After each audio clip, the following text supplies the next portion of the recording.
السلام علیکم ویورز آج بات کرتے ہیں ڈائبٹیز ٹائپ 1 پر. اچھا، بہت ہی امپورٹنٹ ٹاپک، اور میرا خیال ہے کہ یہ خواتین کو ضرور سننا چاہیے جن کے چھوٹے بچے ہیں. میری کوشش ہوگی کہ اس کو بہت ہی سمپل کر کے بیان کروں، کیونکہ اکثر لوگوں کو یہ تو پتہ ہی ہوتا ہے کہ اچھا جی ڈائبٹیز کیا ہے، جو کہ بہت ایک خوش آئند بات ہے. لیکن یہ ہے کہ وہ ڈائبٹیز کیوں ہوتی ہے، اور اس کے بارے میں جو ابہام ہیں اور ڈفرینٹ جو ایک وہ متس ہیں، وہ تھوڑا سا میں ان کو بیان کرنا چاہوں گی. ویس دیکھیں، سب سے پہلے آپ جو موسٹ کامنلی جو سنتے ہو، اچھا جی کوئی بندہ کہتا ہے کہ اچھا جی مجھے ڈائبٹیز جو ہے وہ ٹائپ 1 ہے، کوئی کہتا ہے کہ اچھا مجھے ڈائبٹیز ٹائپ 2 ہے. تو ڈائبٹیز ہمیں سمجھ نہیں آتی کہ یہ کیا ہے اور وہ کیا ہے. اچھا، تو ڈائبٹیز ٹائپ 1 جو ہے نا، اگر اس کو آپ لیتے ہو تو یہ زیادہ تر ینگ لوگوں میں ہوتی ہے، بچوں میں ہوتی ہے، ٹین ایجرز میں دیکھنے کو ملتی ہے. یعنی بلو 40 ایئرز جو لوگ ہوتے ہیں ان میں جو ہے ڈائبٹیز ٹائپ 1 ہوتی ہے. اور اس ڈائبٹیز میں اور اس ڈائبٹیز میں کیا فرق ہے جو ٹائپ 2 ہوتی ہے؟ ٹائپ 2 جو ہے وہ تھوڑی بڑی عمر کے لوگوں کو ہوتی ہے، اور ٹائپ 1 جو ہے وہ یوزلی کیا ہوتا ہے کہ وہ جیسے فیملیز میں رن کر رہی ہوتی ہے ایک پرابلم. جیسے ہو سکتا ہے کہ کسی بچے کو ڈائبٹیز ٹائپ 1 ہوئی ہے تو اس کی جو فیملی میں ہو سکتا ہے کہ اس کی جو ددیال سائڈ ہے تو اس پہ جو ہے وہ ادھر ڈائبٹیز تھی. لیکن اس کا جو اب جو ریسنٹ ریسرچ ہے اس میں یہ ہے کہ یہ جو ڈائبٹیز ٹائپ 1 ہے وہ کسی کو بھی ہو سکتی ہے، کیونکہ اب جو ہے ہم اس کو ڈائبٹیز ٹائپ 1 جو ہے وہ آٹو امیون ڈیزیزز کی کیٹیگریز میں آ گئی ہے. کیونکہ پہلے یہ ہوتا تھا، کچھ ابہام تھے کہ اچھا بھی شاید وہ سٹریس لیول شاید بڑا رہتا ہے، اور تو اس وجہ سے شاید جو ہے وہ ڈائبٹیز ٹائپ 1 کسی پرسن کو ہو جاتی ہے یا کسی بچے کو ہو جاتی ہے. لیکن اب دیکھنے میں یہ آیا کہ اس کا جو ہے ظاہر جینیٹک لنک تو ہیں، یعنی کہ آپ کا جو فیملی کا ایک لنک ہوتا ہے کہ جیسے فیملیز میں ایک چیز ہے وہ تو تب جو ہوتا ہے نا وہ آپ میں زیادہ ایک بیماری کے ہونے کا چانس بڑھ جاتا ہے. لیکن اس کے علاوہ اب جو ہے اب یہ کہا جاتا ہے کہ جو یہ ڈائبٹیز ہے وہ انسولین پیدا کرنے والے سیلز کے مرنے کی وجہ سے ہو جاتی ہے. اچھا جی، انسولین پیدا کرنے والے سیلز کہاں پہ ہوتے ہیں؟ یہ آپ کی باڈی جو ہوتی ہے اس میں ایک آرگن ہے، اس کا نام ہے لبلبا، یا جسے آپ کہتے ہو پینکریاز. اچھا، تو اب پینکریاز جو ہوتی ہے وہ ادھر کر کے ادھر ہوتی ہے، یہ آپ کے سٹمک کے نیچے ہوتا ہے. تو اب یہ جو پینکریاز یا لبلبا ہے، اس میں کیا ہوتا ہے کہ بھئی یہ آپ کا جو ہارمون ہے انسولین کا وہ پروڈیوس کرتا ہے. اور انسولین جو ہے وہ آپ کو چاہیے اپنے باڈی میں گلوکوز کی ایک مقدار کو مینٹین کرنے کے لیے. تو اگر انسولین سوچیں کہ اگر انسولین جو ہے وہ نہیں ہوگی تو کیا ہوگا کہ پھر گلوکوز کی مقدار جو ہے وہ بڑھنا شروع ہو جائے گی بلڈ میں. کیونکہ دیکھیں، آپ میٹھا تو اسی طرح سے ہی کھا رہے ہوتے ہو، آپ کھانا بھی اسی طرح سے کھا رہے ہوتے ہو. تو یہ ساری جو ایکٹیویٹیز کیا کرتی ہیں ہماری باڈی میں جو ہے نا گلوکوز کی مقدار کو بڑھاتی جاتی ہیں. لیکن انسولین جو ہے وہ اللہ تعالیٰ نے ایک ایسا ہارمون آپ کو دیا ہوا ہے کہ وہ کیا کرتا ہے کہ وہ فوراً سے جو ہے نا وہ ایکسٹرا جو گلوکوز ہوتی ہے نا وہ اٹھا کے یا تو اس کو سٹور کر دیتا ہے، یا پھر ہوتا ہے کہ وہ فوراً سے سیلز کو دے دیتا ہے. یعنی انسولین جو ہے نا آپ اس کو سمجھیں ایک جیسے ایک ٹرک ڈرائیور. اچھا، اب دیکھیں جیسے آپ کو گاڑی میں آپ کو ایندھن آپ کا جو ہے وہ ہے پیٹرول، اسی طرح آپ کی باڈی کا جو ایندھن ہے وہ ہے گلوکوز، یعنی کہ آپ کے سیلز کو گلوکوز چاہیے. اچھا، اب یہ جو سیل کو جو گلوکوز چاہیے ہوتی ہے تو یہ جو ہے نا یہ انسولین ایسے کیا کرتی ہے کہ یہ اصل میں یہ ایک ڈرائیور کا کام کرتی ہے. ٹھیک ہے، تو اور یہ جو ہے نا سیلز کو گلوکوز فراہم کرتی ہے. یعنی کہ یہ انسولین جو ہے جیسے یہ یہاں آ کے لگتی ہے سیل کے اوپر، تو یہ اس کا دروازہ کھولتی ہے سیل کا، اور پھر اس کے اندر جو ہے گلوکوز ڈال دیتی ہے. ٹھیک ہے، تو آپ جیسے آپ سوچیں بالکل یہ اسی طرح جیسے کوئی جیسے ڈرائیور ہو اور اس نے پیٹرول گاڑی میں ڈالنا ہو. ٹھیک ہے، جیسے کہ اب آپ کی گاڑی ہو، یہ ڈرائیور ہو، اور گلوکوز جو ہے نا وہ پیٹرول ہو. اچھا، یہ جناب ڈرائیور آتا ہے تو یہ دروازہ کھولتا ہے، مطلب وہ ڈگی کھولتا ہے اور اس میں جو ہے نا گاڑی میں پیٹرول ڈال دیتا ہے. تو اب کیا ہو کہ اگر اب یہ ڈرائیور ہی مر جائے یا کہیں غائب ہو جائے، ٹھیک ہے، اب یہ ادھر نہیں ہے، تو اب کیا ہوگا کہ اب جو ہے نا اس کا کوئی بھی اس کا جو گاڑی کا ڈگی کا جو گاڑی کا جو ٹینکی کا جو ہوتا ہے بونٹ، وہ کوئی کھولنے والا ہی نہیں ہوگا، گاڑی میں کوئی پیٹرول ڈالنے والا نہیں ہوگا، تو گاڑی کیا ہوگی، وہ ایسے ہی کھڑی رہے گی. ٹھیک ہے، تو گاڑی جو ہوگی جناب وہ سٹارویشن کا شکار ہو گئی، اور وہ کھڑی رہی، وہ چلے گی نہیں، وہ مسئلے کرے گی. اچھا تو اب جو ہے بے شک پیٹرول ادھر پڑا ہوا ہے، لیکن اس کو ڈالے کون؟ اب اس میں وہ ڈرائیور ہی نہیں ہے. ٹھیک ہے، تو اب آپ کی باڈی میں بھی یہی ہوتا ہے کہ بھی جو انسولین ہے نا، وہ ایک ڈرائیور ہے، وہ مر چکا ہے جس نے کہ گلوکوز کو ڈالنا تھا سیل کے اندر. اچھا تو اب یہ ہے کہ اب وہ گلوکوز جو ہے نا وہ باہر پھرنا شروع ہو جائے گا، بلڈ میں بڑھتا چلا جائے گا، بڑھتا چلا جائے گا. ایسی صورت میں کیا ہوتا ہے کہ گلوکوز ہے، اب دیکھیں جیسے آپ امیجن کریں کہ جیسے بہت سارا شیرہ آپ ایک پانی میں مکس کر دو. ٹھیک ہے، تو اب کیا ہوتا ہے کہ اسی طرح بلڈ میں جب گلوکوز کی مقدار بڑھ جاتی ہے تو اب کیا ہے کہ ادھر یہ تھک سا بلڈ ہو گیا. آپ کا برین یہ سب کچھ دیکھ رہا ہوتا ہے کہ یہ جو ہے نا مسئلہ بڑھ گیا بھئی. ایک ادھر جو ہے نا سیلز ہیں، ان کو کوئی انرجی نہیں مل رہی، اور سیلز کہہ رہے ہوتے ہیں کہ ہم بھوکے ہیں. ادھر سے جو بلڈ ہے، جو بلڈ ہمارا جو ادھر فلو کر رہا ہے، اس میں گلوکوز بہت زیادہ بڑھ رہی ہے، اور وہ شیرے کی طرح وہ تھک ہو رہا ہے بلڈ. اچھا اب برین جو ہے نا وہ کلیورلی اس سچویشن کو ڈیل کرنے کی کوشش کرتا ہے. وہ کیا کرتا ہے کہ ایسی صورت میں ایسا مریض جو ہے، اس مریض کو ابھی پتہ نہیں ہے کہ اس کی انسولین جو ہے نا باڈی کی کم ہو چکی ہے یا وہ بالکل ختم ہو چکی ہے. تو وہ ایسا مریض اب اس کو کیا سمٹمز ہو رہے ہوں گے، یہ اصل میں سوچنے کی بات ہے. باڈی میں گلوکوز بڑھا ہوا ہے، ٹھیک ہے، سیلز جو ہیں وہ سٹارویشن کا شکار ہو گئے ہیں.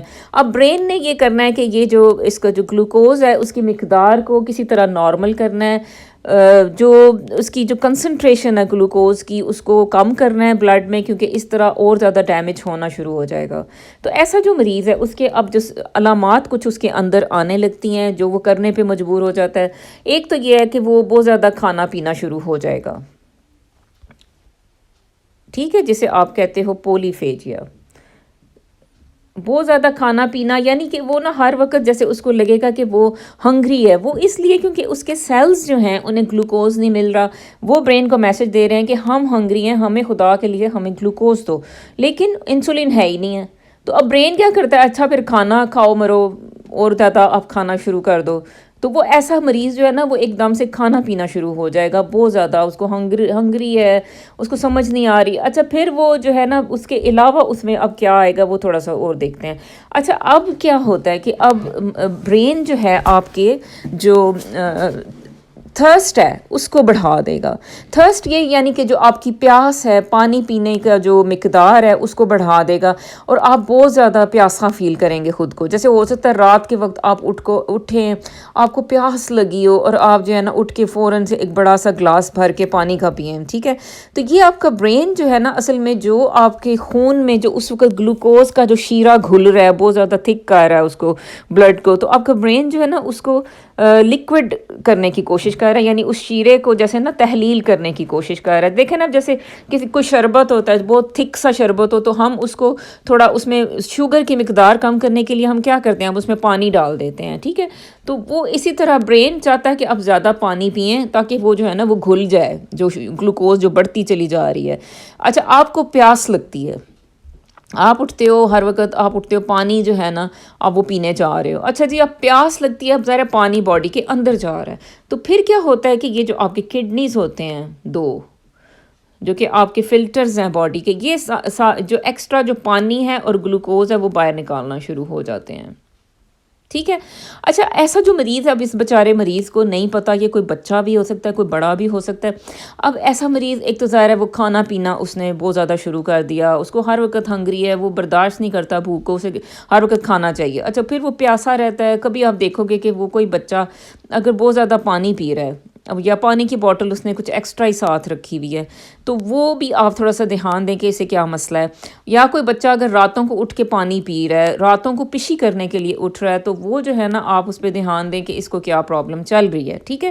اچھا اب بعض اوقات مریض یہ کہتے ہیں، اب جن ملکوں میں تو ظاہر کیڑے مکوڑے ہیں، کہ بھئی جی اچھا ہم نے پیشاب کیا اور اس پہ جو ہے نا وہ چونٹیاں آ گئیں، تو وہ بھی ایک خطرناک علامت ہوتی ہے. اس کا مطلب ہے چونٹیاں آئیں تو وہ ظاہر اس میں گلوکوز تھا، چونٹیاں گلوکوز کو کھانے کے لیے آئیں، تو اس لیے جو ہے نا یہ بھی چیک علامت ہوتی ہے بعض اوقات بچوں میں کہ بھئی جو ہے، یا بڑوں میں بھی ہو سکتی ہے، ینگ جو پیپل ہیں ان میں ہو سکتی ہے کہ جی وہ پیشاب کیا تو اس پہ کیڑے مکوڑے آ گئے کہ جیسے کوئی خاص چیز ہے. تو وہ یہ سوچنے کی بات ہے کہ یہ جو ہے نا یہ اس بندے کی ہو سکتا ہے کہ اس کو شوگر بڑی ہوئی ہے باڈی میں، یا یہ ڈائبٹیز ٹائپ 1 کا شکار ہو چکا ہے. تو اس کو جا کے ٹیسٹ کروانے چاہیے. اس کا ظاہر ہے سب سے پہلا ٹیسٹ ظاہر ہے وہ آپ کی فوراً سے شوگر چیک کر لی جائے گی، اور اس کے علاوہ کیٹون لیولز جو ہوتے ہیں وہ بھی کبھی چیک کر لیے جاتے ہیں اگر بہت زیادہ شوگر بڑی ہوئی ہو. اچھا تھوڑا سا اس کو اور ابھی تھوڑا سا آپ کو اس میں تھوڑی سی اور نالج دیتی ہوں کہ اور کیا علامات ہوتی ہیں، کیونکہ یہ بہت ضروری ایک ٹاپک ہے اور بہت کامن بھی ہے. اور وہ کووڈ کی وجہ سے یہ بھی ہو رہا ہے کہ کچھ لوگوں میں جو ہے یہ ڈائبٹیز ٹائپ 1 جو ہے دیکھنے میں بہت زیادہ مل رہی ہے، کیونکہ وائرل انفیکشنز جو ہوتے ہیں بعض اوقات یہ بھی ایک ٹریگر ہوتے ہیں جو کہ ڈائبٹیز ٹائپ 1 کو جو ہے وہ سٹارٹ کر دیتے ہیں. اچھا اب یہ جو ہے نا یہاں تک تو چلیں بات سمجھ میں آ گئی. اچھا اب ایک تو ہم نے یہ لرن کیا کہ یہ آٹو امیون کنڈیشن ہے. آٹو امیون یہ ہوتا ہے کہ بھئی آپ کی اپنی باڈی جو ہے نا آپ کے خلاف ہو گئی ہے، ٹھیک ہے. اب بالکل یہ میں جیسے پہلے میں نے سمجھایا کہ جیسے کوئی آپ نے ایک اپنا گارڈ رکھا، تو ایک آپ نے تو وہ گارڈ رکھا کہ باہر سے وہ چوروں اچکوں کو روکے گا، ان کو مارے گا، لیکن وہ گارڈ ایک دن آپ کو ہی جو ہے نا وہ مارنا پیٹنا شروع ہو گیا. تو وہ کیا ہوا؟ آپ کہو گے کہ یہ آٹو امیون ہو گیا، بھئی یہ تو ہمارے اوپر ہی حملہ کر رہا ہے. تو اسی طرح جب باڈی کے اپنے سیلز اپنے ہی آرگنز پہ یا اپنے ہی جسم کے حصوں پہ جب اٹیک کرنا شروع کر دیتے ہیں تو اس بیماری کو آپ کہتے ہو آٹو امیون پرابلم. اور یہ جو اصل میں آٹو امیون ڈیزیزز ہوتی ہیں نا، یہ انفارچونیٹلی ان کا کوئی علاج آج تک ابھی تک تو سمجھ نہیں آ رہا. بھئی یہ کیوں سٹارٹ ہو جاتی ہیں، کیوں سب میں کیوں نہیں ہوتی، کچھ لوگوں میں کیوں ہوتی ہیں، یہ آج تک کچھ سمجھ نہیں آ رہا. لیکن ایک ظاہر ہے جو تھوڑی سی تھیوریز ہیں وہ یہ ہوتی ہیں کہ بھئی اچھا بھی جب بھی آپ کی باڈی میں سٹریس لیول بڑھتا ہے وہ آپ کے امیون سسٹم کو جو ہے نا وہ متاثر کرتا ہے. اچھا امیون سسٹم جو ہوتا ہے وہ تھوڑا سا پاگل ہو جاتا ہے اور وہ جو ہے نا آپ کے اپنے اگینسٹ ہی جانا شروع ہو جاتا ہے. لیکن ظاہر ہے ان تھیوریز میں بھی جو ہے وہ کوئی اتنی ابھی وہ نہیں ہے، یعنی ابھی ان پہ مزید ابھی ریسرچ ہونے کی بات ہے. اچھا تو چلیں خیر یہ ایک انفارچونیٹ سی بیماریاں ہوتی ہیں، لیکن جو ڈائبٹیز ہے نا اس کا یہ ایک حل ہوتا ہے کہ بھئی آپ اس کو کنٹرول میں کر سکتے ہو، ٹھیک ہے. کیونکہ آپ کو جیسے اب ٹائپ 1 ہوگی مشکل بچوں میں، خاص طور پہ اگر خدا نخواستہ کسی بچے کو ہو جاتی ہے تو اس کو کنٹرول کرنا بہت زیادہ مشکل ہو جاتا ہے. بچے ظاہر ہے وہ میٹھا بھی کھانا چاہتے ہیں. اچھا ہائپوگلائسیمیا میں تو چلے آپ ان کو سویٹس وغیرہ دے دیں گے، لیکن ویسے جو ہے وہ ان کو کنٹرول کرنا، بیچاروں کو سمجھانا ذرا مشکل بات ہوگی. بہت زیادہ مدرز جن کے بھی بچے ہیں اس طرح ڈائبٹیز ٹائپ 1 کا شکار، ان کو بہت زیادہ ان پہ محنت کرنی پڑتی ہے اور بہت زیادہ مانیٹر کرنا پڑتا ہے. تو بس اللہ سب بچوں کو حفاظت سے رکھے. اچھا جی اور تھوڑی سی بات کرتے ہیں. دیکھیں جو علامات کی بات کریں تو ظاہر ہے آپ نے دیکھا کہ بھوک بہت زیادہ لگے گی، پیاس لگے گی، پیشاب بار بار آئے گا، راتوں کو اٹھ کے پیشاب آئے گا. اچھا اس کے علاوہ جو ہے وہ چڑچڑا پن جو ہے نا وہ بھی بعض اوقات بچوں میں دیکھنے کو ملتا ہے. کچھ لوگوں میں ایسے ہوتا ہے کہ کوئی جیسے وونڈز ہیں، کوئی زخم ہے جو ہو گئے ہیں اور وہ جو ہے وہ مندمل ہونے کا نام نہیں لے رہے. تو یہ بھی ایک سائن ہوتا ہے کہ ہو سکتا ہے کہ آپ کی باڈی میں کوئی ایسا زخم ہے، کوئی انفیکشن اگر آپ کو بار بار ہو رہی ہے تو یہ بھی ایک علامت ہوتی ہے کہ ہو سکتا ہے کہ آپ کی باڈی میں شوگر لیول جو ہے وہ بہت بڑا ہوا ہے اور ہو سکتا ہے کہ آپ کو جو ہے نا ڈائبٹیز ہو چکی ہے. تو وہ فوراً جا کے ایسی صورت میں بلڈ شوگر کو چیک کروانا چاہیے. اچھا جی اس میں جو ہے نا اب ایک اور جو چیز آتی ہے ڈائبٹیز میں، جو کچھ چیزیں ہیں وہ یہ ہوتا ہے کہ آپ کو اپنے ہر 4 ماہ کے بعد 3 سے 4 یا ایٹ لیسٹ پھر اگر 3 سے 4 نہیں تو 6 ماہ کے بعد جا کے آپ کو اپنا پورا چیک اپ کروانا چاہیے، جس میں آپ کی کڈنیز چیک ہوں، آپ کا لیور چیک ہو، آپ کی جو ہے اور آپ کی آئیز چیک ہوں، آپ کی ہارٹ کی جو ہے وہ ساری ٹیسٹنگ ہو. یہ ضروری ہے کیونکہ جو ہائی بلڈ شوگر لیولز ہیں وہ جو ہے نا وہ آپ کا جو ہے وہ افیکٹ کر رہے ہوتے ہیں آپ کی باڈی کے ڈفرینٹ پارٹس کو. آپ خود سوچیں نا کہ شوگر اب بہت زیادہ مقدار میں، جیسے اب باڈی میں ایک خاص لیول شوگر کا چاہیے، تو اگر آپ اس شوگر لیول سے زیادہ آپ کی باڈی میں شوگر موجود ہے تو وہ نا اریٹنٹ کے طور پہ کام کرے گی، یا وہ جو ہے وہ ڈیمیج کرنے والے ایک ایجنٹ کے طور پہ کام کرے گی آپ کی باڈی میں. وہ آئز کو ڈیمیج کر دے گی، وہ گردوں کو ڈیمیج کر دے گی، وہ نروز کو ڈیمیج کر دے گی، وہ بہت زیادہ آپ کا جو ہے نا نقصان کرنا شروع ہو جائے گی. تو یہ جو شوگر لیول ہے آپ نے اس کو مینٹین کرنا ہے. آپ نے جیسے آپ کے ڈاکٹر نے آپ کو بتایا کہ بھی آپ نے ہیلدی فوڈز لینے ہیں، آپ نے اپنے لائف میں ایکسرسائز اور واک کو شامل کرنا ہے. آپ نے پھر اب جیسے یہ بچے ہوں، جیسے اب جن کو ڈائبٹیز ہے ٹائپ 1 ہے، تو ویسے تو دنیا میں یہ سارے کام جو ہے وہ کر سکتے ہیں، کوئی اس میں کوئی وہ نہیں ہے کہ بھی اچھا جی جو شوگر کا مریض ہے وہ کچھ نہیں کر سکتا، کوئی بھی اس میں لیمیٹیشنز نہیں ہوتی. لیکن اس میں صرف آپ نے یہ خیال کرنا ہوتا ہے کہ وہ ہائپوگلائسیمیا میں نہ چلا جائے، کہ ان کی شوگر لیول اتنی لو ہو جائے کہ بھئی وہ جو ہے پھر ان کا جو ہے نا باقی جو باڈی میں ڈیمیج ہے وہ ہونا شروع ہو جائے. دیکھیں اس میں ہائی لیول آف جو ہے نا شوگر وہ بھی ڈینجرس ہے، اور لو لیول آف شوگر جو ہے وہ بھی ڈینجرس ہے. یہ آپ نے ہمیشہ یاد رکھنا ہے. یہ کبھی بھی نہیں سوچنا کہ اچھا میرا لو لیول ہے تو اس فائن ود می، یہ نہیں ہے. لو لیول ہے جیسے 2 ہے آپ کی جو ریڈنگ آ رہی ہے، یا اس سے بھی جو ہے کم آ رہی ہے، تو یہ بہت ڈینجرس ہے. تو لو لیول آف شوگر تو چلیں وہ آپ لے لو گے، کوئی جیسے ویٹا بکس فورن سے لے لی، کوئی اور آپ نے میٹھی چیز لے لی، کینڈی لے لی، چھوٹے ساشیز ہوتے ہیں وہ لے لیا، وہ آپ ٹھیک کر سکتے ہو. لیکن جو ہے جو ہائی لیول آف شوگر ہے وہ ظاہر ہے اگر وہ بار بار اپ اینڈ ڈاؤن ہو رہی ہے تو وہ آپ کو پھر ڈاکٹر کے ساتھ مشورہ کرنے کی ضرورت ہے. جو انسولین کا لیول ہے وہ آپ کو مینٹین کرنے کی ضرورت ہوتی ہے.